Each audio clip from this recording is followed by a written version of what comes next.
When he first saw it, he was shocked. He looked quite disturbed. He knew it was something he wasn't supposed to see. Maria Julia Assis's 6-year-old son was playing a puzzle game on his phone at home in London when the game was interrupted by a video showing Hamas militants, terrified Israeli families, and blurred graphic footage. One of the first images that appeared for him was like a child's backpack with lots of blood. So he looked very distraught and he came running to me and said something like, "Mom, what is this bloody ad doing on my phone? I didn't click anything." The text on screen says Hamas is ISIS, saying something about they're slaughtering children, children are being kidnapped, your child could be kidnapped next. So it was very disturbing. Assis said that the graphic images, which Reuters is not showing, left her son shaken and she quickly deleted the game. Her family isn't alone.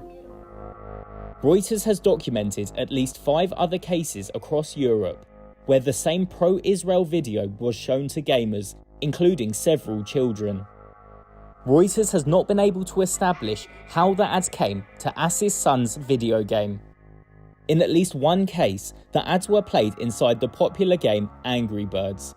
Its developer, Rovio, confirmed that these graphic ads have made it onto their game in error and were now being blocked manually. Israeli Ministry of Foreign Affairs head of digital, David Saranga, confirmed that the video was a government-promoted ad. But he also added he had no idea how it ended up inside various games. Saranga said the footage was part of a larger advocacy drive by the Israeli Foreign Ministry. It spent $1.5 million on internet ads. Since Hamas's October 7th attack on civilians in southern Israel ignited war in Gaza. Saranga said that officials had specifically instructed advertisers to block it for people under 18.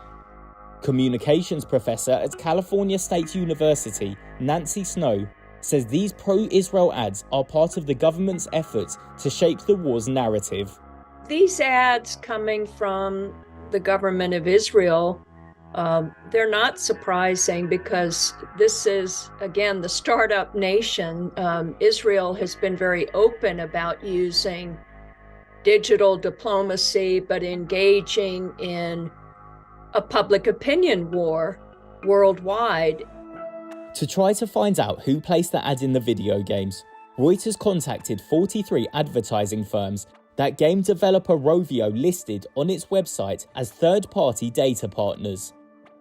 12 of those partners responded, including Amazon and Pinterest, and said they were not responsible for the ad appearing on Angry Birds. Reuters found no evidence of a similar Palestinian digital advertising effort, except for a few Arabic-language videos promoted by West Bank-based Palestine TV, a news agency affiliated with the Palestinian Authority. Rules on advertisements vary by country. In Britain, where Assis and her son live, it's the Advertising Standards Authority that monitors publicity campaigns. The authority said that while it was not currently investigating any ads from the Israeli government, in general, any publicity with graphic imagery should be carefully targeted away from under 18s. Assis says she doesn't want this type of content being on her son's mind. He has asked me about the children who are being killed.